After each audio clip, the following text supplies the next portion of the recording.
prayers and we. Okay, everyone, whoever knows the prayers,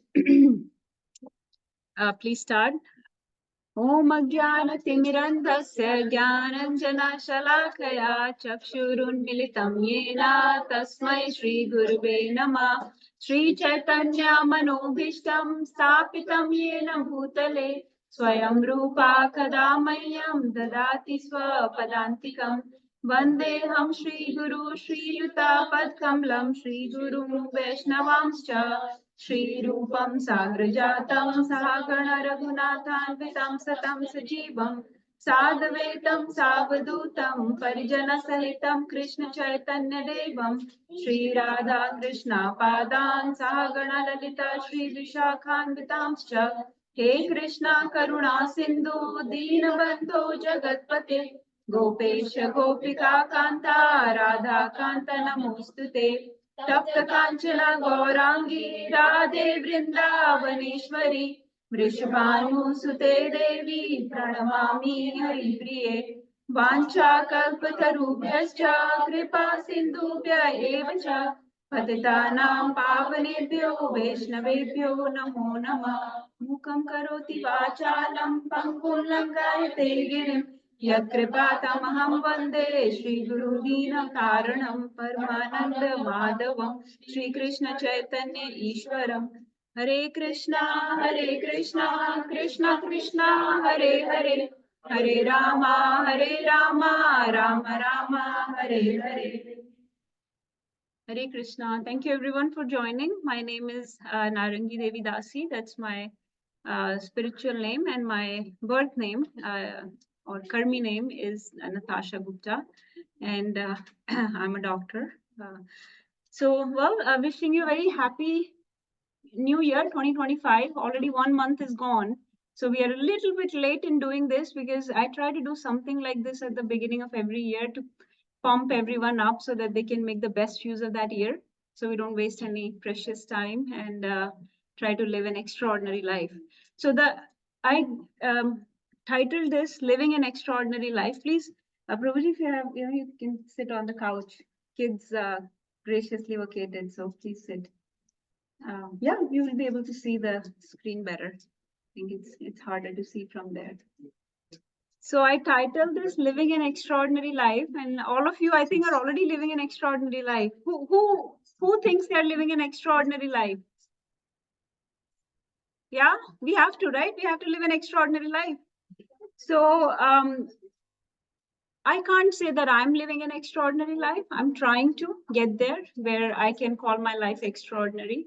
Extraordinary means a successful life, right? Everybody who wants to be successful here? Anybody wants to be successful? Come on, it has to be everyone. If you are a spiritualist, if you're a devotee, you have to be successful in life, right? What is the point of being a devotee if you fail at life? Because a devotee, spiritualist, transcendentalist, they know all the fundamental principles of Bhagavad Gita that are supposed to make you the best version of a human possible, right? So if a devotee or spiritualist does not live the best life possible, then who will? So especially a spiritualist, a devotee, whoever calls themselves a devotee, zor se kaho, we want to live a successful life. Right? Yes? Okay. Yes. So we want to make our lives extraordinary. And we will do that through Bhagavad Gita today. Okay. I have not included a whole lot of Bhagavad Gita, but all the knowledge, all the principles are coming from Bhagavad Gita.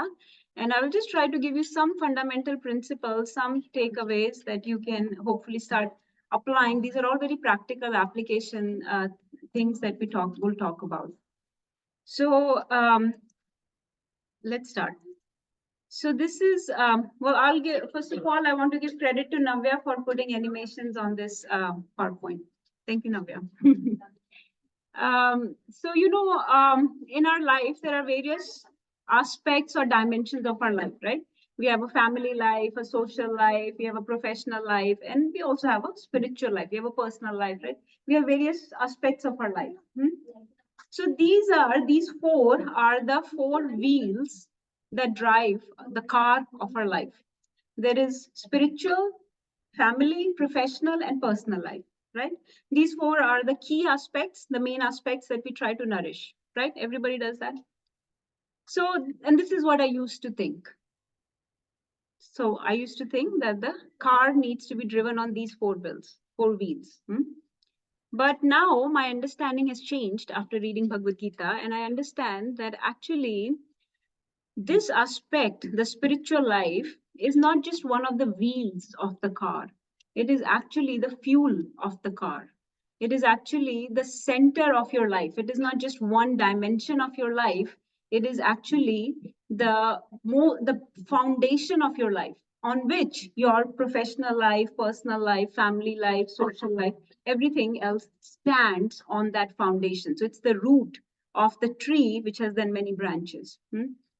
So spiritual life is not just one of the wheels of the car that you, okay, maybe aaj hawa bhar di, kal nahi bhari, whatever, it's fine. The other three should keep going. No, it's the fuel of the car. If there is no fuel, the car will not run. So you really need to nourish your spiritual life.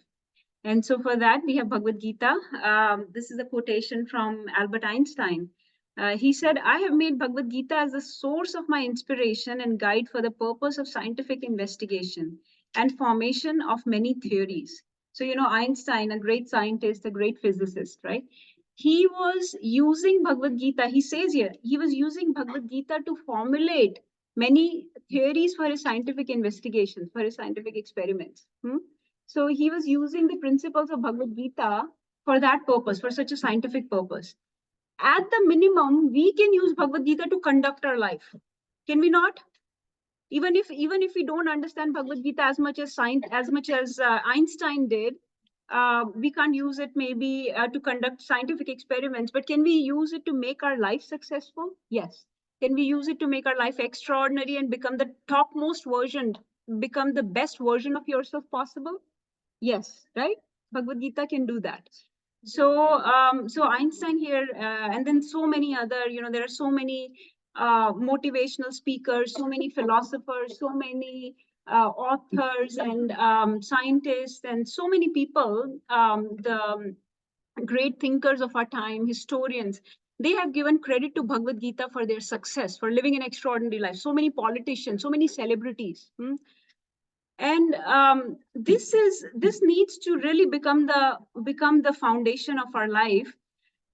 Everything that you're hearing nowadays, whether it's on a podcast, on a webinar, on a seminar, on a blog, on a motivational speaker's talk, on a TikTok, whatever, all the inspirational material, all the philosophies that are being propounded out there, everything was first said by Krishna.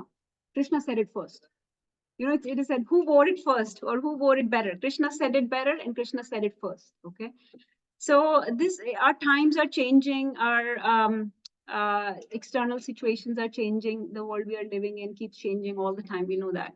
But the knowledge of Bhagavad Gita, this spiritual knowledge, this gives us unchanging principles. These principles do not change. The core values, the basic essential values of our life do not change.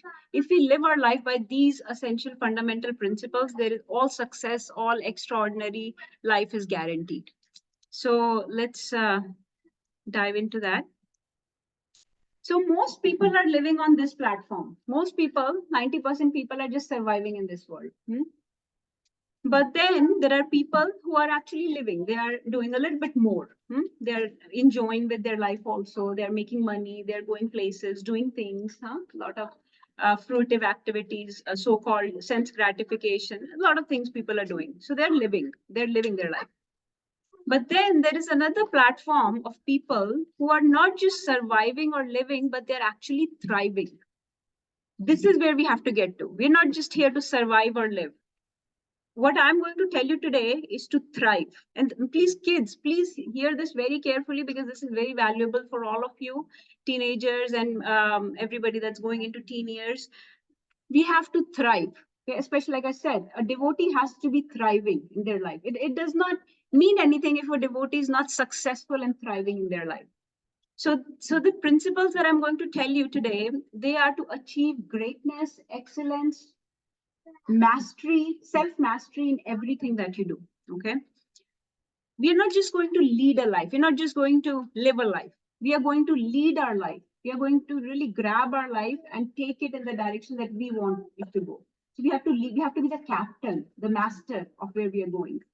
So don't just live through it, but actually take charge of your life. So let's see how to thrive in this human body.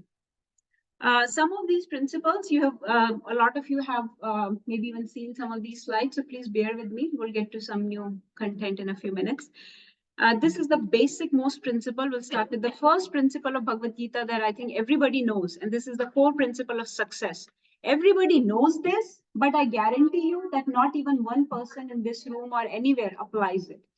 Whoever has become successful, any of you, whoever has achieved extraordinary success in their life, whoever is feeling very good about when they do something, it is because of this core principle. Whenever you apply this principle in your life, that day, that moment, that action will be successful. So what is that principle? Krishna says in Bhagavad Gita, please everybody say, whoever knows, कर्मण्येवाधिकारस्ते मा फलेषु कदाचन मा कर्मफल हेतुर्भूः मा ते संगोऽस्त्व कर्मणि. So Bhagavad Gita 2.47, Krishna says that do not worry about the result. Do not become very outcome oriented. Do not worry whether how your action will be perceived or taken, or whether you will be rewarded for it, whether you will be appreciated for it, whether you will be glorified for it, whether your name and fame will increase with it, whether you will get any money or awards in return. Don't worry about any of that. Just be process oriented. Worry about this action that you are being given, and do that action so thoroughly, so properly, with full focus, with full attention, with full mindfulness. Give your heart and soul and all the talents, all the God-given skills to that action. Be absorbed in it. Be completely thoroughly absorbed in it. That is called being process oriented. So don't become outcome oriented, become process oriented. Always ask yourself this question. Now, this question was asked by some of you may be familiar with Jimmy Carter. He was one of the ex-US presidents. I think he was 39th president of the country. His mentor asked him, Jimmy, can you tell me, in your life, did you give your best to the job every time, every single time? And he thought about it and he said, honestly, I can't say that I did my best job every time. There were so many times I was doing it, but not into it. I was not into the process. So I can't say that I did my best every day. Anything that you do, you're hearing this class, are you really fully absorbed? Are you really fully present in the moment? When you're doing kirtan, are you really singing? Are you really absorbing the transcendental sound vibrations? When you're driving, are you really, focusing? Are you, when you go to your job, are you really taking care of the people that you're supposed to take care of? All the paperwork, all the computer work, all the patient care, in my case, are you really invested into it? Are you really taking joy and doing this with this responsibility that Krishna has assigned me this job? He has raised me to get this skill set. He gave me the skill set, the talent, so I can do this job today. Am I doing this job responsibly? So will Krishna be satisfied with the way I'm doing this job? Any job, anything, did you give your best to it today? And there is no job that's less or more or anything. It doesn't matter. So look at look at the next slide. This is Dr. Martin Luther King. So, recently was Martin Luther King weekend. So I thought I'll put his quote here. He said, if a man is called to be a street sweeper, he should sweep the streets, even as Michelangelo painted, or as Beethoven composed music, or Shakespeare wrote the poetry.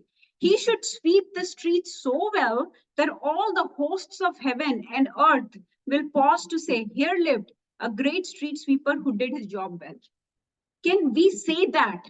Because we try to minimize what has been given to us. We do not value what has been given to us. If you are a homemaker, are you really taking care of your kids, your house, your neighbors? If you're a teacher, are you really invested into the success of your students? If you're a lawyer, are you really invested into the success of your client? Whatever you are doing, why are we taking it cheaply?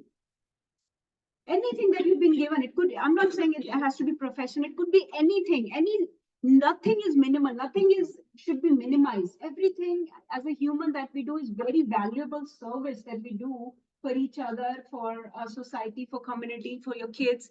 Always ask yourself, did I do it the right way? Did I give my best to it? So do the right thing and do it right way.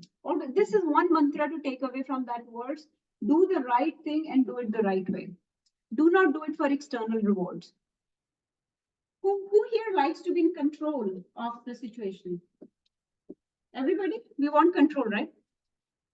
If you do the job for external rewards, let's say I am singing a song to please her, to please Navya.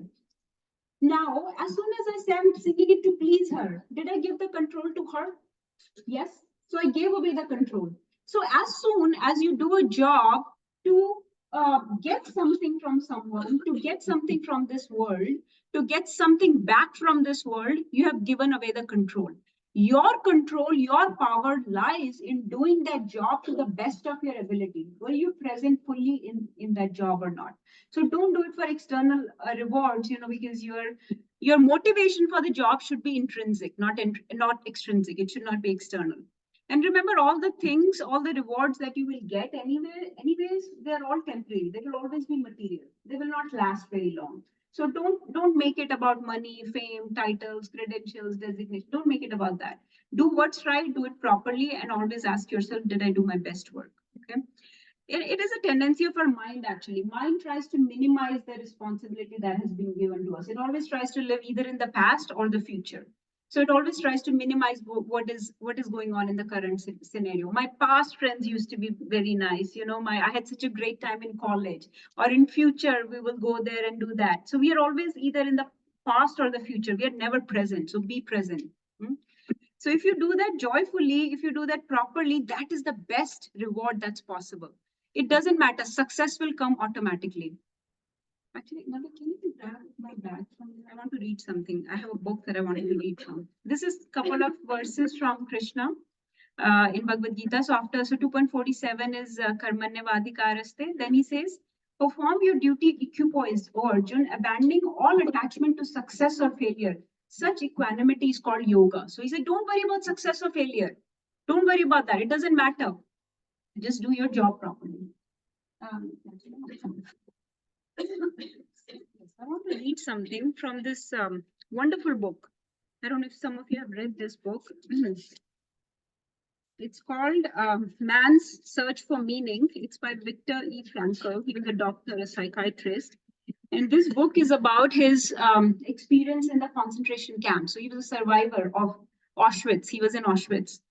And this book is about how one can find meaning in such despicable, such deplorable situation as a concentration camp. You would think all your family is lost. Everything was lost. And they had nothing. They didn't even have clothes on their body, no hair on their body, nothing. Everything was taken away from them. Even then, how did he live to write this book and to find meaning in such a situation? So this book is about that, but I'll just read to you what he said in preface. Please hear this very carefully. This is like the words of wisdom coming through. Please hear this. He said, again and again, I therefore admonish my students both in Europe and in America. Don't aim at success. The more you aim at it and make it a target, the more you are going to miss it. For success, like happiness, cannot be pursued. It must ensue. Success and happiness are two things. You cannot pursue them. You cannot run after them. It must ensue. Ensue means it must happen as a natural course of action. So whatever action you did, it will ensue as a result of that action naturally. It must ensue. It cannot be pursued. And it only does so as the unintended side effect of one's dedication to a cause greater than oneself. So whatever you do, always make it greater than yourself, which means always do it as a service. So it must ensue as an unintended side effect of one's dedication to a cause greater than oneself and as a byproduct of one's surrender to a person other than oneself. Again, means service. So you're doing it as a surrender to somebody. You're doing everything that you do it as a service to somebody. Happiness also must happen, and same holds for success. You have to let it happen by not caring about it. Do not care about it. Do not run for success. Do not run after fruitive things. Do not run after rewards and goals and outcome. Do not be outcome based. Be process based. If you're process based, if you invest your time, energy, skills, resources in doing the process properly, success will come. Okay. Then he said, you have to let it happen by not caring about it. I want you to listen to what your conscience commands you to do and go on to carry it out to the best of your knowledge. Then you will live to see that in the long run, he says this twice, in the long run, success will follow you precisely because you had forgotten to think about it. So one must forget about it. We just need to focus on the task at hand. So always worry about the task at hand. So this is again, Krishna says, yogis abandoning attachment act with body, mind, intelligence, and even with senses only for the purpose of purification. Do it for that moment, for your own purification, as a service, as a sacrifice. Do everything with that feeling. Success does not lie in results, but in the effort. So do not worry about being the best. Just worry about doing the best. If you do the best, you will automatically become the best. And there are so many verses. Krishna says this over and over again. He says, Yat karoshi yad ashnasi yad joshi yad dāsi yad tapasyasi kaunteya tat kurushva madarpanam. What else?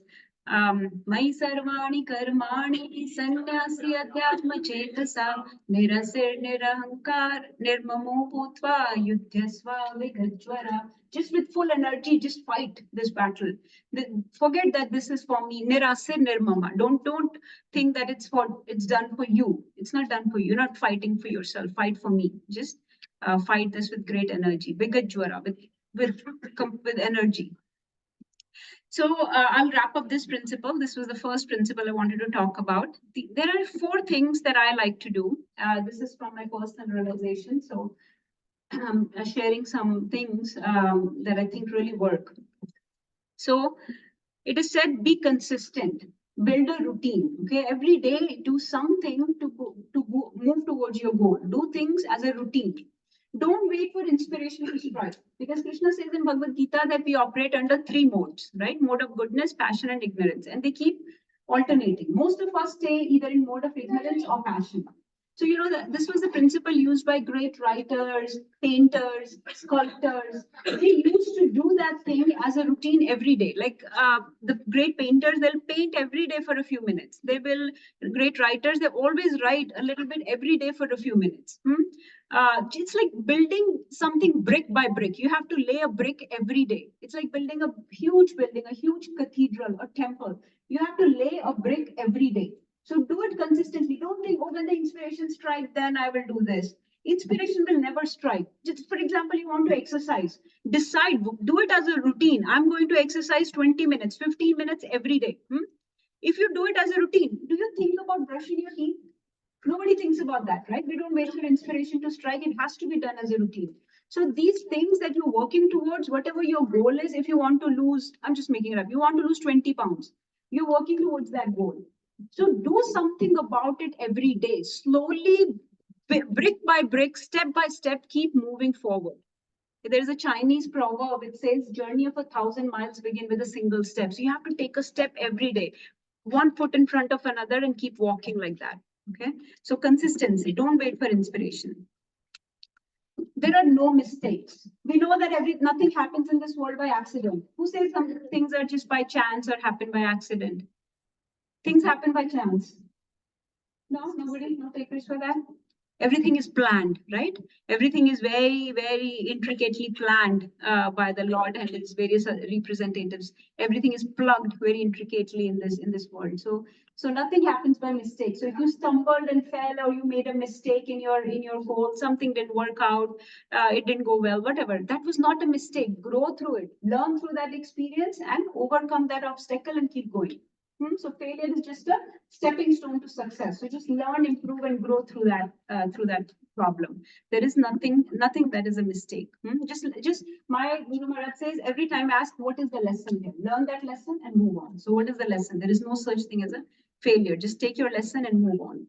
So this is my second sutra. The third thing, keep pushing your boundaries. So don't always stay in comfort zone. Take calculated risks. Now, I'm not saying take extraordinary, extravagant risk that put you at harm, but take calculated risk. You have to push your envelope. You have to push your boundaries a little bit more. Maybe I can do this today. Okay, I'm just taking the example of exercise because I feel like that's goes well with everybody. I'm not giving my professional examples, but let's say somebody is lifting 15 pounds. It's okay to try 20 pounds, right? One day, that's okay. So take calculated risks. So keep moving forward. And this is the most important principle that this is very close to my heart. Walk in the direction where you're likely to make a breakthrough. What does that mean? Walk in the direction where you're likely to make a breakthrough. So when you have a task at hand, let's say some of you have made like a crossword puzzle, a jigsaw puzzle, right? So when we start making a jigsaw puzzle, which pieces do you put first? The corners, right? The edges. Why? Because they're easy. They're easy because we know the straight pieces are very few, right? So they're easy to put. So we know that here breakthrough is possible. This all get done. That way you get started. That way you build a momentum and get going. So start where a breakthrough is possible. If something seems very like a hefty task, undertake the portion that you can manage. Do the thing that you can do. Because it is said, when one dream comes true, you get strength to pursue others. So let's say somebody's trying to learn verses. It's very hard. So maybe don't start with the hardest verse. Start with the easiest one so that you will give your mind a positive feedback. Hey, I can do it. It can be done. So start with something that is manageable, that is more easy, that is that you can finish and possibly even get an outward success, because that outward success matters to the mind. So when you give mind, that mind is like a monkey. You have to keep feeding it bananas. So when you feed it a positive outward success, it will be like, okay, I can do this. Okay, I will not discourage you from taking this task. So keep moving in the direction where a breakthrough is possible. So these were some of the sutras of success. Second principle. This is very important principle. Whoever in this world, anybody, you can go and ask any successful, any extraordinary person. In order to make their life extraordinary, this is the key. This is the one thing that they follow. Always focus on what is in your control. Okay? Always focus on what is in your control. The great minds, great people do not care about what is not in their control. So, we have this, some of you may have seen the circle of concern, the circle of, then there is circle of influence in the middle of it. And then within the circle of influence, there is a very small circle of control. So just worry about circle of control. Don't worry about the outer things. Why? Because they're not in your control.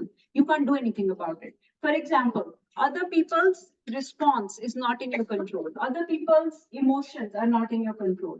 So look at what is out of my control and in my control. So my thoughts and actions are in my control, right? The goals I set are in my control. Where do I focus my time and energy? Who do I give my time and energy to? That's in my control, right? How I speak, what do I say? So my body, that is in my control. How I handle challenges, how I respond to something, that is in my control. So these things you see are in my control. What is not in my control? The results of my actions are not in my control. If I speak something, how somebody will take it is not in my control. What happens externally in the world? There are wars going on, there are wildfires going on. Those things are not in my control. I can't do anything. So what is the point of focusing on it? What other people think of me is not in it's not my, what can I do? Whatever you think it's your thought, it's your mind. You have control on it. I don't have control on what you think of me. The outcome of my efforts, see how that is out of your control. So in the world also people that have not read Bhagavad Gita also know that the outcome of your efforts are not in your control. You see that? Actions of others, how others act, it's not in my control. What can I do? The actions of others are not in my control. The future and the past, is past in our control? Past has already happened. We cannot change it. So all these things, always focus on what's in your control. What that does is, it's a very fundamental principle, because what that does is it brings you into an awareness of what you can control and what you cannot control. And living with awareness is very important for extraordinary life. So what, if you go back to this picture, in my control, all the things boil down to three things, okay? And we'll talk about those three things. So there are three things that you have to be very aware of. So in your life, these things, three things are in your control, and you can manage these three things. What are those three things that are in your control? Let's see. So the first is time. Your time is in your control. Okay. Second is mind. Your mind should be, it is not in our control, but it should be in your control. And the third is association. Who do you meet with? Who people that you associate with, that's in your control. These three things, TAM, okay? Time, mind, and association. These three things are in your control. Everything really boils down to this. So how is that? Let's start with time. So this is, has anybody seen this movie? Do you recognize which movie's poster or scene this is from? Yes? Dead Poets Society. It's one of my favorite movies. It's Robin Williams' extraordinary performance. So, in this movie, Dead Poets Society, he inspired a whole class of young boys, okay? And he used to say this phrase, this is a Latin phrase. He used to say this phrase, carpe diem. Carpe diem means seize the day, okay? Seize the day. So which means that use your day fully, completely. Grab the day and be in charge of the time, how you spend that day. So he used to say, carpe diem, seize the day, boys, make your lives extraordinary. So he was called John Keating. He was a teacher, John Keating. And if you look at, Robin Williams' life, as you know, unfortunately, he took his own life. He committed suicide. And it appeared that the life was very good from outside for him, right? It appeared that the life was very good. So what is the problem here? The problem is that for him, life looked good from outside, but it did not feel good from inside. Do you want that kind of life that looks good from outside but does not feel good from inside? I do not want that kind of life. That's what drives people to suicide, frustration, anxiety, depression, because they are just worried about how it impresses others, how the life looks to other people. Whoever lives in that motivation, that external motivation, will not be successful. This has been proven. History repeats itself. This has been proven time and time again. Unless you are self-satisfied, if you're trying to impress others and trying to just make a life that looks good on the outside but hollow from inside, it's not going to feel good. It's going to feel horrible inside, and that is what happened with him. Anyways, coming back to the movie, so he used to say this phrase, carpe diem. So to become, best version, to become world class, to become top class, to become achieve self mastery, self excellence, you have to seize the day. You have to utilize the day. You have to value your time. You have to make. Success is not overnight. It's built day by day. We were talking about this concept. Every day you have to put in some time. You have to put in a routine. You have to put in some effort. So you cannot let even a day go by without putting in that effort. So utilize the time very carefully. Krishna says in Bhagavad Gita, he says that time I am. He says, Aksharanam akaro asmi dvandva sama siksya cha dham evaksha kalo dhata ham vishvato mukha. He says that I am the time, aham evakshaya kalo. I am the inexhaustible time. So if you actually spend time on Krishna, if you actually pray to Krishna, before you start your day in the morning, that's one of the practice of devotees, of spiritualists. Spend some time with Krishna. Give him some time.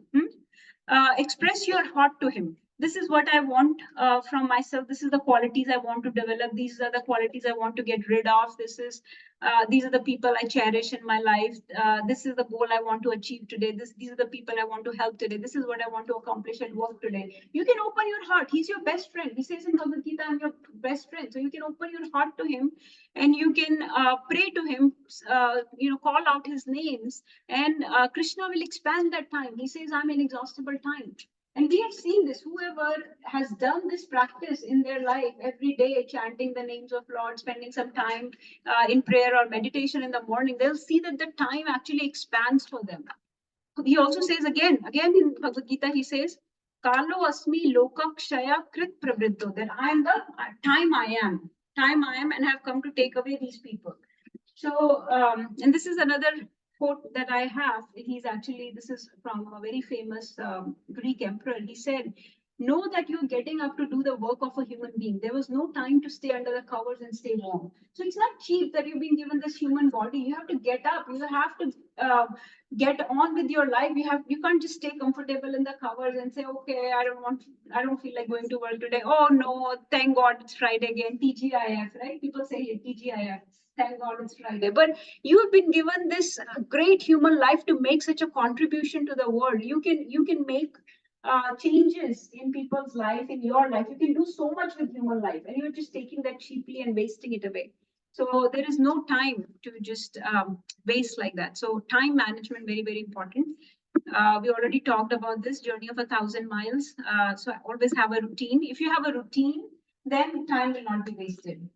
Typically, people waste time and they don't have a consistent routine. So always have consistency. Decide that I'm going to spend this much time. I have to wake up this much time. I have to spend so much time in prayer, so much time in meditation, so much time in exercise, so much time making breakfast for my kids, or working, or cooking or cleaning or whatever. So have a set routine, have some consistency, because otherwise it's difficult. It's easy to waste time. Have a discipline and follow the process. So follow the process and stick to it. So this was time management. And this is again, I'm just sharing my realizations as well as we go. So this is my realization, how I break my time.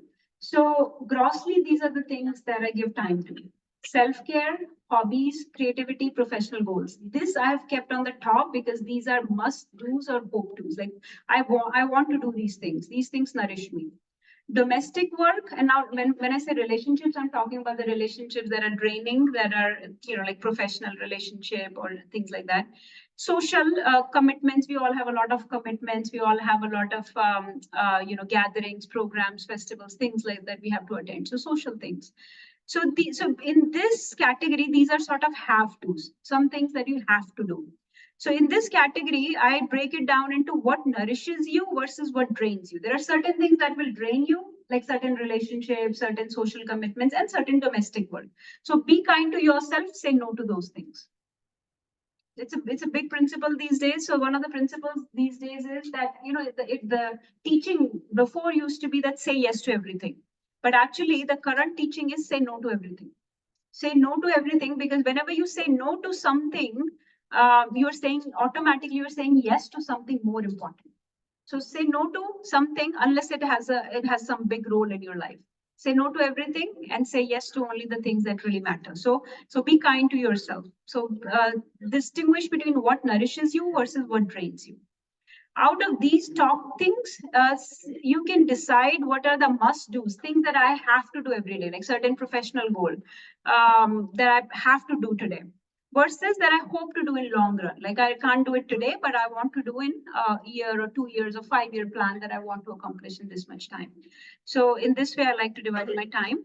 But ultimately, remember that you have to recharge your spiritual battery every day. You have to plug in. Krishna is the source. He's the cause of all causes. He's the absolute truth, Param Satya, source of all sources. So everything is coming from him. So if you really want some inspiration, guidance on how to live your life to the best possible way, then you have to connect to the source, because he will guide you from within. So that was time. Okay. I'm just trying to go quick because we may be running out of time. We are in this material world, we're bound by time, and time, as we know, is very precious. So I'm trying to finish it up. A second thing that we have to manage is association. So who do we associate with in our life? Okay. So your life is determined by the top 3 people that you associate with in your life. So you have to really decide who you associate with. Okay. Now, association in our tradition, in Krishna consciousness, has a very big role, right? So devotee association is very valuable.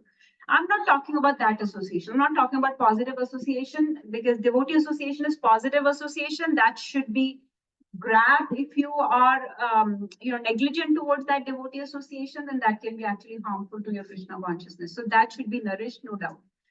When I say association management, I'm talking about outside of devotee circle. What is your association management? So I'm talking about the negative association and how to manage that. Okay. So association management, very important. Any successful people in this world are very careful of who they associate with. So you have to really Associate with people that embody the virtues that you aspire for. So you have to really see, are these people living up to the standards that I want to see in myself? Are these the qualities I want in myself? If they are there, because there are all sorts of people in this world. There are gossip mongers. There are people that are drama queens, the unnecessary critiques, right? Critics. So people will drag you in their dysfunction. Pushovers, busybodies, so many type of people. Naysayers. They'll say you want to do something, and they'll say no, it can't be done. Don't do it. Right? So naysayers. So many types of people are there. That is what I'm talking about as negative association, which you need to avoid. So not letting people drag you in their dysfunction. Remember this, you are in this body, you are the real self. You have to protect it. It's your citadel. So, or a fort, right? A fort, how it is protected by like a moat or a big wall around it. So you have to protect yourself like that from bad association. So have your boundaries. And again, in this day and age, the association is not just coming through people, it's coming through social media, it's coming through TV, it's coming through internet, through books that you read, right? Who are you watching on Instagram? What are you reading these days? What are you, who are you following on Facebook? Or what are you watching on YouTube? What movie are you watching on Netflix? Everything matters because that's your association these days, actually. We are actually not even getting so much association from people. We are getting association from all these other outlets. So really be mindful of, have your boundaries on what I want to associate with.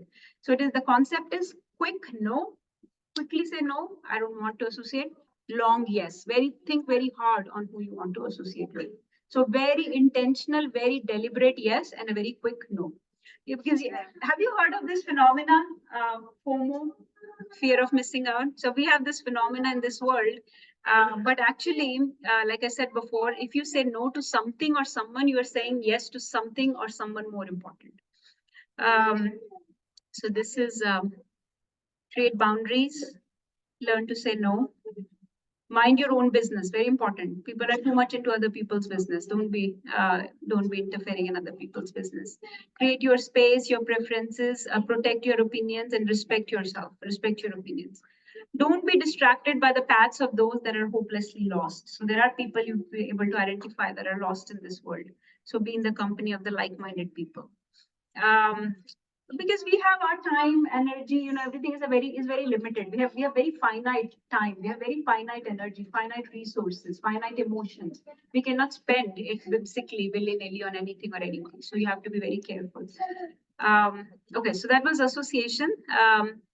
Then comes most important one, mind. So I think time and association, most people are able to manage.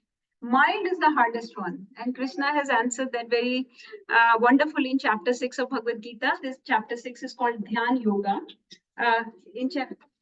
Yes, true. So in chapter 6, Krishna says that you can make your friend, your mind, either the best friend or the worst enemy. So he says, बन्धुरात्मात्मनस्तस्य येनात्मैवात्मना जिता अनात्मानस्तु शत्रुत्वे वर्तेतात्मैव शत्रुवत्. So he says, for him who has conquered the mind is the best friend, but for one who has failed to do so, his mind will remain an uncontrolled an enemy. So mind, how to control your mind? Okay. Sorry, let me just here. Okay, so then Krishna gives Arjun some sutras on mind control. He talks about mostly meditation. Krishna talks about dhyan or meditation. And Arjun says, what Prabhu was saying, Arjun said that, oh Krishna, whatever advice you gave to me seems very impractical. I don't think I can control my mind. I'm such a strong archer. I'm such a wonderful archer. I can control the wind, but I cannot control my mind. My mind is more turbulent than the wind. So he says, Chanchalam hi mana Krishna pramati balvadridam tasyaham nigraham mane vayoriva sudushkaram. So then Krishna in the next verse says, I agree with you, Arjun. Mind is very difficult to control, but I'll give you two principles. And I want you to all to focus on these two principles that Krishna gave to Arjun. He said, there are two principles by which you can control. Yes, Prabhu. You can say. Sure. Shri Bhagavan Uvacha असंशयं महाभावो मनो दुर्निग्रहं चलम् अभ्यासेन तु कौन्तेय वैराग्येन च गृह्यते. So Krishna says, Asamshayam hi Mahabaho. Oh Mahabaho, no doubt about this. Mano Durnigraham Chalam. Mind is very, very hard to control. But I'll tell you two things by which you can control, and that is Abhyas, which is practice, and Vairagya, which is detachment. So, what does it mean by practice and detachment? Okay. So, practice means we have to attach our mind to something positive. Okay, that is our practice. We have to replace the negative things in our life with something positive. So, for example, names of Krishna, right? We chant, devotees chant every morning, they associate with the names of Krishna. So, that is our meditation, that's mantra meditation. So, associating with something positive. And Vairagya means to detach or to withdraw the mind from all the negative things of this world. So, what are the negativity in this world? There is all this news which is negative. There is all this social media which is all this negative stuff. Negative people that we just talked about, right? Negative posts and things, whatever. All these negative messages, things. So, withdraw yourself from the negative influences of this world and attach yourself to the positive things of this world. Positive, like transcendental, divine things, for example, Krishna's names. So he gave two principal techniques, practice and detachment. So practice is attachment to something positive. It gives you nourishment to your mind, positive feed to your mind, and detachment is avoiding the contamination to your mind, right? So this principle in the world, it is called persist and resist. What does it mean? Persist and resist. Practice means persist, means practice doing the things. So there are some things in this life that may be hard. For example, chanting is hard. For example, exercise is hard. For example, coming to this program may be hard. But intentionally practice to do those things, attach yourself to those positive things, even though they are hard, persist in doing them. So that is the training of the mind. So training of the mind is persist and resist, practice and detach. So practice doing those things, endure yourself through those things that even though they seem hard, but you know they are good for you. So keep doing those things even though they seem hard. That is called practice. Okay. That is called persistence through those things. Resist means withdraw yourself from those things that seem easy, but will ultimately contaminate you, toxic for you. So even though they seem very nice, something to eat that seems very tasty, but resist, right? Build your mental strength. This builds mental endurance. This builds resilience of mind. So train your mind in such a way that you have this persistence and resistance. So practice and detachment. This is our abhyas and vairagya that Krishna talks about. Okay, so attach to divine and withdraw from temporary. Now this is this again my realization. So this is what I do. So meditation, we chant the Hare Krishna Mahamantra every morning. It goes like this: Hare Krishna, Krishna Krishna, Hare Hare, Hare Rama, Rama Rama, Hare Hare. And this is something else that I do that I've been practicing for a while. It's called journaling. So it's a very, very powerful habit. And if any of you are interested, we can do a journaling workshop. It has been very transformational. So has anybody, keep bringing up concentration camp, it's horrible. But have you heard of Anne Frank? Right? So there is a diary of Anne Frank. Everyone should read that book. We need to get some perspective in our life. We need to see that the things that we think are hard, what actually hard looks like. So diary of Anne Frank, and she said that paper is more patient than people. So what you need to do is every day you need to spend some time, you need to withdraw, you need to spend time on yourself. One is through meditation. The other that I really, really enjoy is journaling. What it does is it helps to planning, organizing, productivity. That is one aspect. That is more, it's more external type of reason to do those things. But the more important reason is reflection and introspection. So you have to withdraw. You have to think about your thoughts. So mind has three functions. Who can tell me what are the three functions of mind? Thinking, willing, and feeling, right?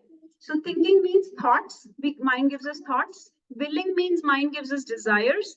And feeling means mind gives us emotions. Okay, so we get thoughts, desires, and emotions. These three things we are going through every day. You need to contemplate, you need to reflect on them, and you need to write them down. You have to observe your mind. You have to, it is said, mind your mind. You have to observe your mind. You have to see what the mind is doing for you. And you will see that there are thoughts that are created by mind, which are actually not the real self. That's not you. That's mind thinking things. There are so many things we think are coming from me. The emotions are me. No, no, you are not. You, those emotions are not you. That's mind. The thoughts are not you. It's the mind. The desires, they are not you. They are the mind. You have to really distinguish between the real self and the mind. We always say we are not this mind, we are not this body, we are the soul. But we don't observe this. You have to really observe the real self. I can guarantee you, you will start observing your real self within a few days of this practice. Within a few days, you will start observing that it was actually these thoughts, these emotions, these desires were made up by my mind. These were not me. This is not the real self. Actually, some of the people, what they do is when they write the thoughts, the negative emotions, the negative thoughts, etc., they know those are coming from mind, right? Because real self is anantmaya bhyasat. So negative stuff cannot come from the self. So anything negative is definitely coming from mind. So what they do is they give their mind some negative name. Like you can say, Kamsa, mantra, okay, whatever, Kamsa mantra. Mantra told me, Kekai told me today, sounds very weird. Kekai told me today that I should hold a grudge against this person because this person said this about me. So who is Kekai here? Your mind. Or Kamsa in case of boys. I don't know if mind has a gender or what. But you can say, Kamsa told me today that I should feel very afraid because I have been diagnosed with this particular disease, whatever. So this emotion, so you have to identify what mind is making you think, feel, and desire. So that is what reflection and introspection helps you to do. So it helps you to distance yourself from the mind and identify the mind actually. And of course other things like decluttering your thoughts, your emotions, decide what are favorable, what are unfavorable, where should I focus my time, energy on, which desires, which ones should be fulfilled, which one should be discarded. So all that you can do with journaling, so that you're not carrying this burden around in your head. It really helps to declutter everything. And so this is the principle of withdrawing, that this is Arjun, when he shoots the arrow, the reason arrow hits a particular target with a proper, it goes with a proper speed and strength and hits the target is because he's withdrawing, right? It seems counterintuitive that if you have to send something forward, why are you pulling it back? You have to send it, you have to propel it forward, right? Why are you pulling it back? But pulling it back, withdrawing from the world, just detach, disconnect from the media, from the phone, just put your phone away, just sit by yourself with yourself. You can have Krishna in front so that you are honest when you're doing things. You're honest, so keep Krishna's picture or Krishna's deity in front and just mute everything, just unplug, just away from people, and just spend some time on yourself. So in this way, when you go in the world, and I've made this practice, I do this every morning, but when you go out in the world, then you will go with strength, you will go with power, you will hit the target, the arrow will hit the target, it will go with proper power and strength and frequency and velocity. So you will know how to release the arrow. So every day disconnect for a certain amount of time. It doesn't have to be in the morning, it can be in the evening, it can be, I don't know, if you have afternoon lunch time or something, it can be then. But it will truly improve your experience of life. So please do that. If anybody is interested in a journaling workshop, let me know. Other things that can be reflected on when we withdraw. So when we withdraw, reflect on your qualities also. Okay. Also reflect on how did I behave myself? Did I do my best? I always ask yourself that question. Did I do my best today? Did I give my best today?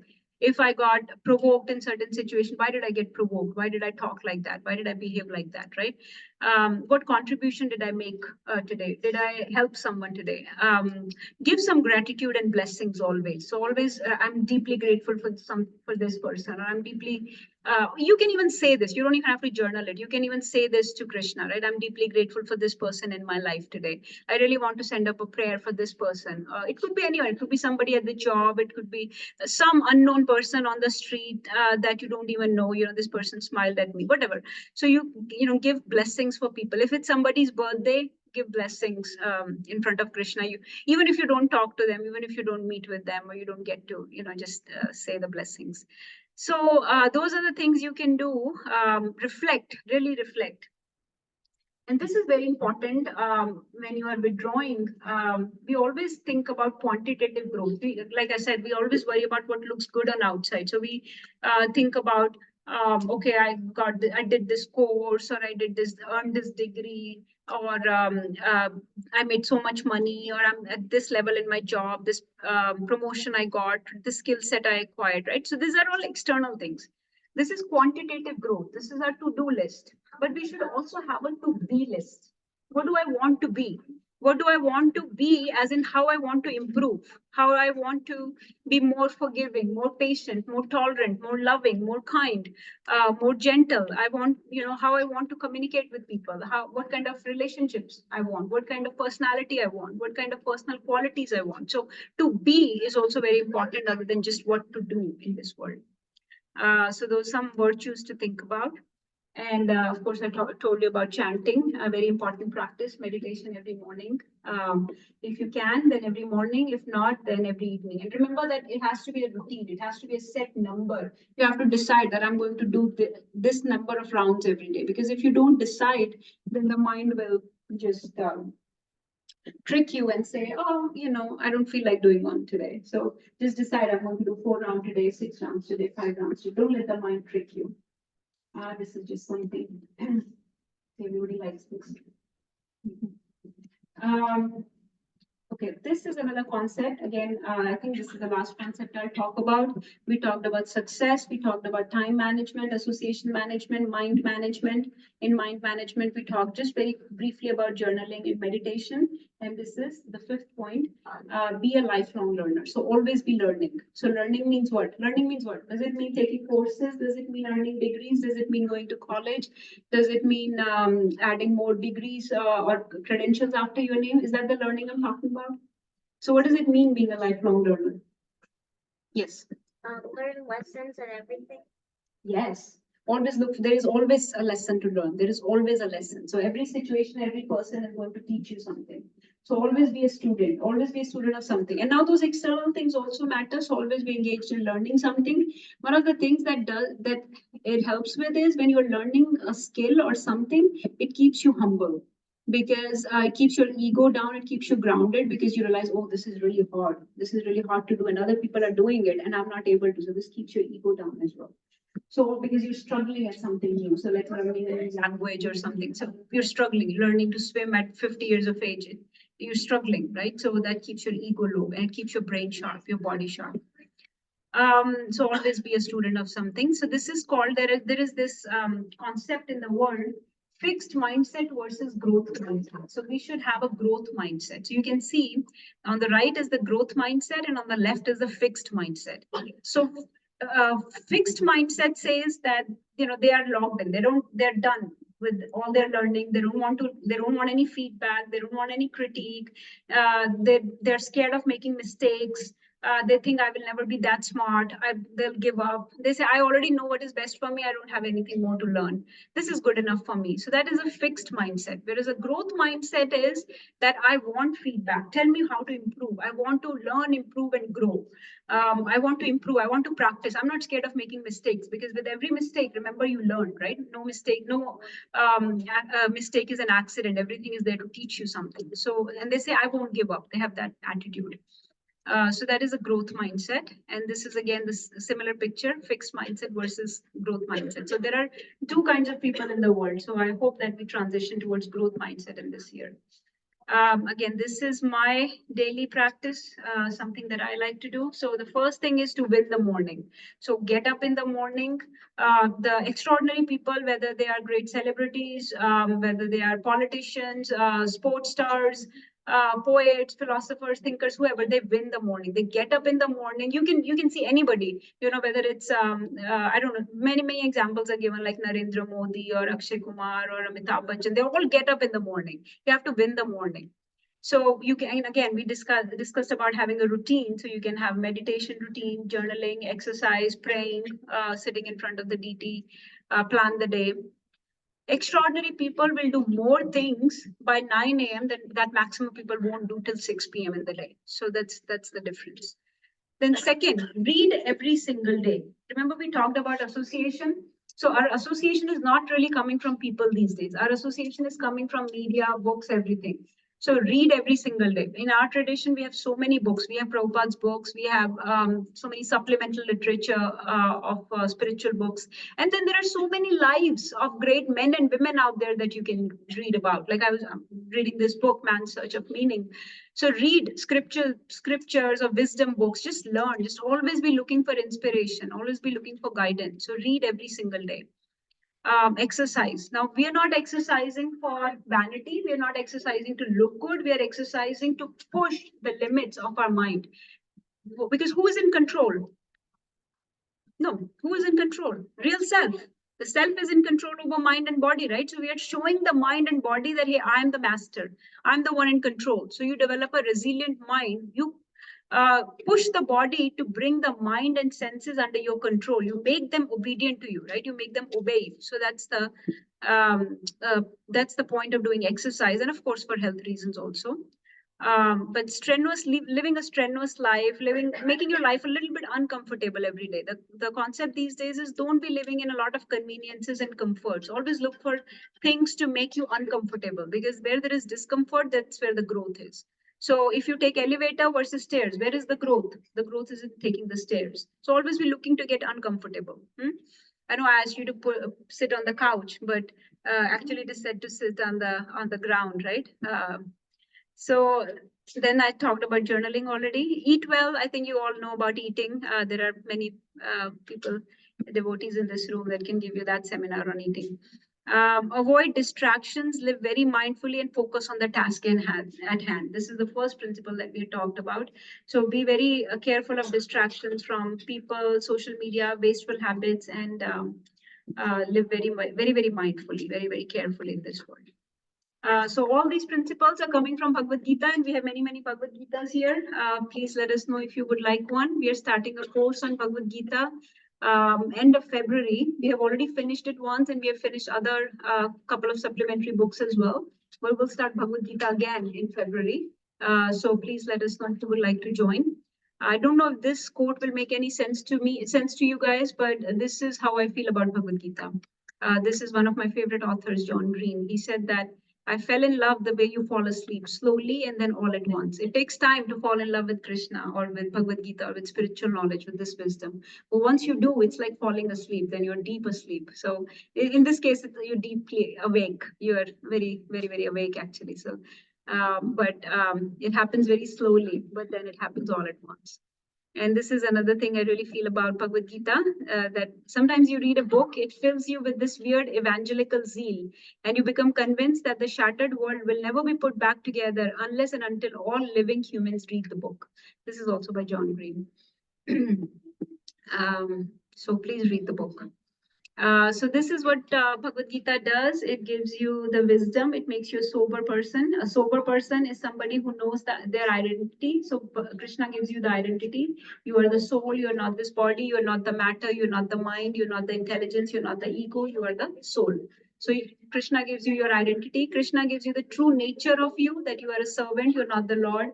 Krishna gives you the nature of this world, that this world is not for your enjoyment. It's not your property to exploit. You're here for a service. You're here for purification. So it gives the true nature of the world, identity of the self. A sober person is full of virtues, those values that we talked about. So be a sober person who's full of those values. They have a purpose in life. Okay, so don't minimize the purpose that you have been given in your life. And they practice temperance. Does anyone know the meaning of word temperance? They practice this. It's a great virtue called temperance. What does that mean? Bhagavad Gita tells us how to practice temperance. So it means control or regulating your senses, your mind, your body, regulating your speech, regulating your anger, regulating the actions of your actions, that's called temperance. So temperance means living in a very regulated way. Okay, so a sober person has restraint on themselves. They have emotional restraint. They have control over their senses, mind, speech, anger, body, everything. and they work with this quiet fervor. It's they don't show off to the world. It's a quiet fervor. You just they're very grounded. They're very sober, and those are the people that become extraordinary. Those are the people that can achieve topmost potential in life, and become the best version of themselves. So yes, if you want to become the best version, then please read Bhagavad Gita. Jonathan Swift, another famous author, he said, "May you live all the days of your life." So I hope that nobody will take any day of their life cheaply, may not while away any day and live it to the full potential that you've been given. Hare Krishna. Thank you everyone for listening. Pancha Kaltarubhischa Kripa Sindhubevacha Patatanam Pavanebhyo Vaishnavebhyo Namo Namah. Jai Shri Radhe Shyam. Hare Krishna. We'll stop. Let's take some questions if anybody has any questions, reflections, realizations. Remember that Bhagavad Gita is also question and answer. So questions are very much encouraged. Everything that you see here in this world is given in Bhagavad Gita. So we are very much encouraged to ask questions. Asking questions is actually a sign of intelligence. It's a sign of curiosity. So let's see if there are any questions. Yes, Mataji. Yes, I think so. Yes.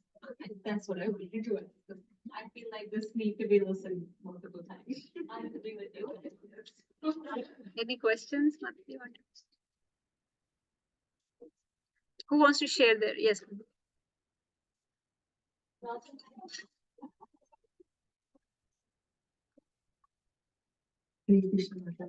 Thank you so much for such a wonderful and inspiring talk on topic. It is like really a fresh signs of life every day, especially me. On days like it was, it appeared as Bhagavad Gita is a way for elderly perspective. Now you have actually given the interest of everybody in the this is for everyone to live the lives of everybody. So thank you so much, and as Ron said, we have to hear this again and again and try to speak of it. Thank you so much. Yes, Mataji, these are, like I said in the very beginning, these are unchanging principles. So if you live your life by these principles, you will have a best life possible. So we need to know those principles at the beginning of life, not at the end. That's number one. And remember that what is Bhagavad Gita actually? It's spoken by Krishna to Arjuna on the battlefield when Arjuna was losing his, emotional, you can say he was confused. He was looking at everything through a very hollow, through a very shallow, superficial vision. So he was in this material conception of life. He was not understanding his big role that he has to serve, that he has to be the instrument of Lord. So Krishna gave him it's like a pep talk, right? It's like a pep talk. Somebody's getting discouraged, and your mentor, your friend, your teacher comes and they give you a pep talk. They give you a motivational speech to get you to propel you into action. So that's what Bhagavad Gita is. And we need that action in the beginning of our life when you're still a child, so that you know what is your purpose in life, where do you want to go, how do you want to live your life. This is what Bhagavad Gita is about. There is a devotional aspect of it. There are many aspects of Bhagavad Gita, but there is a motivational, there is a very core principles on how to conduct your life. So if we don't apply those core principles, we can't become a proper human. Forget about becoming a devotee. So that's why we need to know this knowledge early on in life, actually. And the part was, I think, as devotees, we have to excel in everything that we're doing. So we have to show the world that because our spiritual life is great, we are doing very great in our life. So that's the key point that I found. Thank you so much. Yes, any other questions? Audio inbound. Are you asking question? Yeah, please. No Trinity is waiting for a connection. Oh, that's a very wonderful question. Who will answer that? You want to answer? Okay, go ahead. Go ahead. Bhagavad Gita means the song of God. Can you break it down? Like Gita means song and Bhagavad means God, so it's the song of God. Bhag means God, Vad means spoken or sung, and Geet means Geet is a song. So a Geet or a song which was sung by the Lord, by the Bhagwan. So it's a song sung by the Lord. So this was a motivational song that was sung by Lord for his dear friend and devotee Krishna. Who else? That's a nice question. What's your name? Ashvi? Ashvi, nice to meet you. I don't think I've met you before. Hare Krishna. Okay, any other thoughts, reflections, realizations? Yes. Hare Krishna. So we talked about a lot of, if I can probably, actually do 10% of this, I will get much better.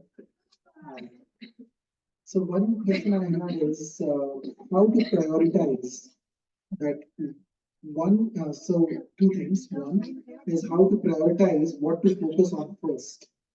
And second question is we talked a lot about success. Would you want to define success?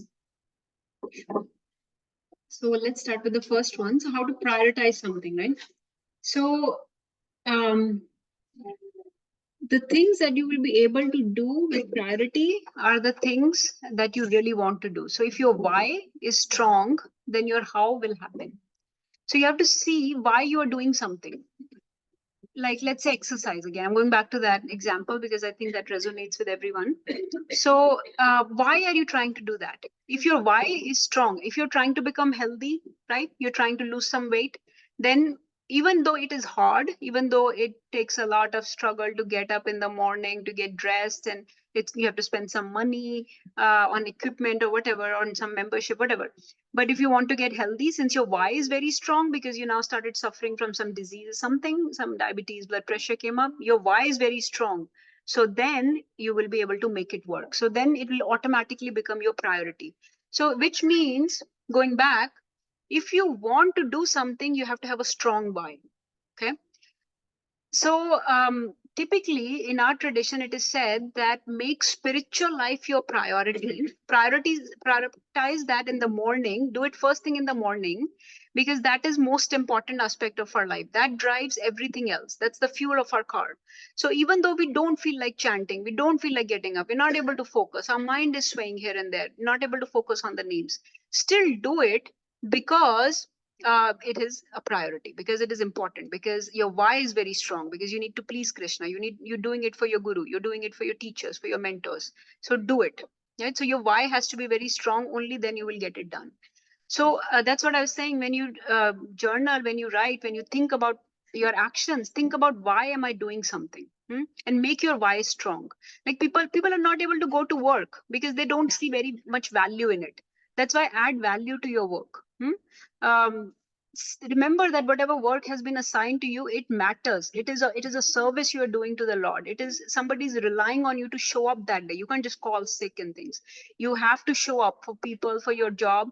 Even though things are temporary in this world, but in that temporary also you have to be accountable, you have to be responsible for your action, you have to give your everything that you have been given, all your resources, all your talent, your qualities, your heart, your skill set has to be put in those things. So if something matters, something is very important, make it of value, add value to it, so that you will feel like doing that thing. So you can make it priority if you add value to it. So make a strong why, have a strong why, then you'll be able to do it. That's my understanding. Second question, what did you ask? Success. So measure of success. It's a very nice poem actually on what is the measure of success. So measure of success is different for different people. Some people do not have big houses or cars or a lot of bank balance or a lot of name, fame, nothing. But they feel successful. They're very content inside, right? So and said this before, successful life is one that feels good on inside. If it does not feel good on inside, no matter how flashy it looks on outside, like people will post all these Facebook pictures with their spouse or something, and internally they're always fighting, they're always like on the brink of divorce, like it's too much going on in the house, but on the Facebook or on the social media they're portraying this very nice image of themselves. So if it's only image that looks good, if then it's just a reflection, right? So there is no point making the reflection beautiful. You have to make the real person beautiful. It's like you're looking in the mirror and I'm putting my makeup on, but instead of putting makeup on myself, I'm putting makeup on the mirror, on the reflection. Will that help me? Will I look beautiful? Will I look good? Will I? No. So if you are just worried about externals all the time and just worried about into people pleasing business, then just a flashy life that looks good on outside, that's not really success. Success has to be grounded. It has to come from within. It is a very, ye andar ka mamla hai. It is a very, it cannot be shown outside. So it has to come from inside and then it will reflect on outside. So we are saying you have to work on your internals and then your externals will become strong. Not that the externals are strong and then internals will become strong. It doesn't go the other way. It is said that if somebody is an angry person and they get money, right? Does that money solve their anger? No, that will make them more angry, but a much worse angry person. Anything in this world gets amplified if you have more money, more power, more fame, name, position. Actually, these material things, external things, make your vices stronger. So those things actually become more deeply embedded in you, not that they get killed. So unless you work on your internals, your qualitative growth, your self-realization, self-actualization, those externals will not manifest, or they will be very temporary, they'll disappear, they will never satisfy you. You can't fool the world or people for a very long time. That's why I gave that case study of the famous actor. I actually really like him, so I don't want to keep bringing up his name because I think it was very unfortunate. He was a great inspiration until that happens. With I think I would not say his name again, but yeah. So life needs to feel good from inside, not just look good outside. So that's my definition. For me, that's the definition of success. Yes, Madhu. Mataji, you spoke about things that are in control and the things that are not in our control. You gave some examples on how to deal with it, but can you like give some more techniques on how to control our mind idea to not think about things that are not in our control? So Mataji, you just have to, like we said, practice and detach. You just have to let it go. The things that are not in our control, you will just be getting anxious, frustrated, fearful about them, and becoming miserable, but nothing will change because you have no control over them. So nothing will change. So this fact needs to be deeply embedded in us. Like, for example, I'm worried about war between Russia and Ukraine, but my worrying about it is not going to change their outcome. It's not, the war is not going to finish because I'm worrying about it. I'm fearful about it, right? So those things like presidential election of 2025, I have no control over it, who becomes the president. So now that this is the situation, there is a concept. There is a concept called, it's called in Latin, not Latin, in Greek, it's called amor fati. It means love your fate. Whatever has been dealt to you, whatever has been given to you, accept it as such. Don't worry about it so much. Just the cards that you have been dealt with, just go with those cards. These are the cards we have been dealt with. So we don't have control over the cards that we are given. If you're going to keep fretting about, I wish I had his cards, but that's not possible. You did not get his cards, you got your cards. This isn't, now these cards are in your control, and you can manage them to whichever position you want. You can play with them to the best game possible, but you can't have other person's cards. So whatever cards we have been dealt with, we have to do the best job with those. So that's but slowly with practice, it happens. You start weeding. So you weed a garden, you take away those things, take away the weeds that, these things are not in my control, whether it's people, whether it's their opinion, whether it's their emotions, their actions, or whether it's outward, worldly things, or even family related things. So many dramas and so many things are going on in the world, at your job, so many struggles and conflicts and things going on that you have no control over, no responsibility, no accountability for that. So you can just detach and let it go. But yes, if you have a responsibility, you have a position where you have a role to play, then yes, you play that role properly as well. Yes. Thank you very much for the excellent class. I have one question. So, how if you follow all the best practices that you explained today, how does a person know that he or she is making a spiritual progress? If you want to hold ourselves accountable, we have to set our goals, okay, certain time frame, or how do we quantify that we are making progress? Yes, Prabhuji, very wonderful question. I think devotees that have been practicing, maybe I'll let them answer. Mataji, Prabhuji, would you like to share? How do you know that you're making spiritual progress? What are the signs and symptoms of one that's making progress?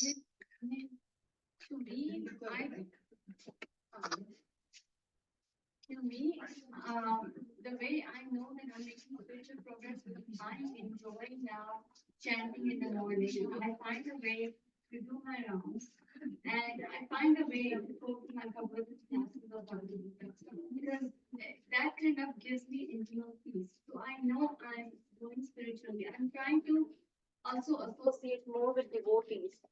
So that's another sign, and then you will feel less disturbed because when I was not in this path, everything used to like bother me, and I used to get very angry. I'm not saying I'm not getting angry now, but I can see little improvement in me. So that's how I can measure my spiritual growth because I enjoy these things. I used to I never liked reading Bhagavad Gita or Bhagavatam, but now I make a point that even if I don't have time throughout the day, I'll make sure there's a time to read. So that also helps. Reading, chanting, association of devotees, and slowly you'll see that success spiritually. So basically, interest will increase, attraction will increase for hearing, chanting. You will see that you're becoming, your qualities are increasing, negative things are going away. Your mind is becoming more stable. You're not so much affected by the negative things in this world. Adversities, when they come, you're able to tolerate better. Negative people, when they come in your life, when they provoke you, you're able to deal with provocations better, right? So all those things will become more smooth. So it's said कि जैसे सड़क पे जाते हैं गड्ढे होते हैं ना, तो पहले ढक ढक गड्ढों पे ऐसे चलते जाते हो, right? But then your ride becomes smooth. So your ride will become smooth. So problems will not stop, but any sufferings will come, disease, health related, family related, society related, whatever problems you'll be able to handle them better. You'll have more stamina, more resilience, more endurance of mind to deal with these things. And Krishna will give that courage, and you'll feel. During chanting also, like there are a lot of distractions that come into your mind, so it can be more focused with time. Yes, Prabhu, yeah. Chanting is always a struggle, but you just keep trying to focus on the words. Practice. That's what I would just say that you really have to practice. You have to practice every day. And detach from those things that come in the High level that will happen, that automatically everything will become, you'll be in a perfect spot. But at our level, you have to practice. You have to try every day. Every time you sit and sit to channels, Just do it as a routine for now. Just yes, Prabhu. Hare Krishna. Thank you so much for such an insightful lecture. Now, you just said that it is very important to focus on the why. So a lot of times, like for me, the why is to earn money. So is it wrong to have, or is it not right to have that why? Because I'm not 24, so. What do you do, Prabhu? What do you? I'm a doctor. You're a doctor. What's your name? Rushin. Rushin. Yeah. I've never met you before. I think I just I contacted you last week. Oh yes. Okay. Rushin Patel. Shah. Okay. Your wife is here too. Yeah. Okay. Where is she? Back to you. Oh, very well. Nice to meet you both. So yes, Prabhu, money, all these things, external things, we are not trying to minimize them. They are important. There is something called, please listen to this carefully. You must have heard of, who here has heard of Maslow's law of hierarchy? You've heard Maslow's law of hierarchy, right? So in that, the bottom tier is your basic needs. Basic needs means like just roti kapda makan, right? So like you should have some food, some basic needs, clothing, air, water, ye sab hona chahiye. The next level comes is trying to remember, some safety and security. Like you need to have some stability.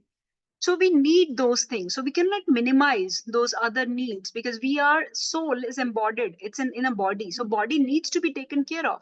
That's why we're talking about eating well. That's why we're talking, how would you eat well if you don't have money? How would you drive to work if you don't have, you won't have a car if you don't have money?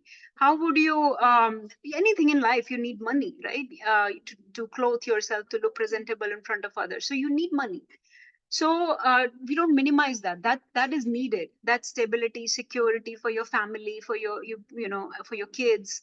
So that's not a small goal, but there should be a bigger goal. Remember what the paragraph that I read from Viktor Frankl's book, where he said that there should be a bigger goal that's bigger than yourself. So have that goal because I need to make money. But let's say there is, I'm making this up. God forbid this ever happens. There is a lawsuit. Something happens, the money goes away.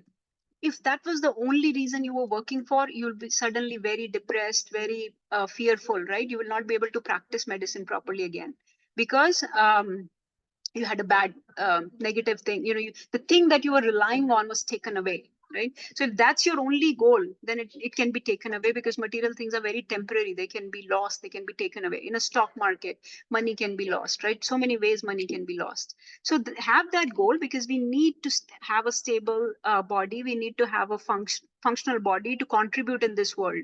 We need to perform services in this world. We are here for a purpose. That's what we were talking about.